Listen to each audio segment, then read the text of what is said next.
Hi friends, இங்கே நம்ம customer பார்த்தீங்கன்னா நம்மகிட்ட ப்ரான்ஸு, அப்புறம் பிளாக் ஓவால், சங்கரா, அப்புறம் வஞ்சிரம் ஸ்லைஸு எல்லாமே ஆர்டர் பண்ணியிருந்தாங்க.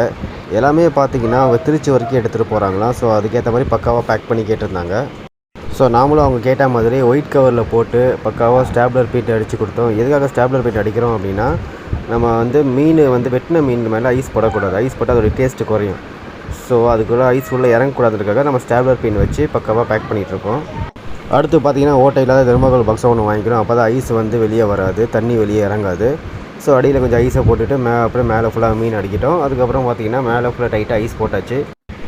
ஸோ ஃப்ரெண்ட்ஸ், நீங்களும் வெளியூருக்குலாம் மீன் எடுத்துகிட்டு போகணுன்னு ஆசைப்பட்டீங்க அப்படின்னா இந்த ஸ்க்ரீனில் கொடுத்துருக்க நம்பர் கால் பண்ணுங்கள். நாங்கள் பக்காவாக எல்லாமே பேக் பண்ணி கொடுத்துருவோம். இந்த மாதிரி எல்லாமே டேப் போட்டு பக்காவாக கொடுத்துருவோம். ஸோ மீனுக்கு எந்த டேமேஜ் ஆகாது. Bye friends.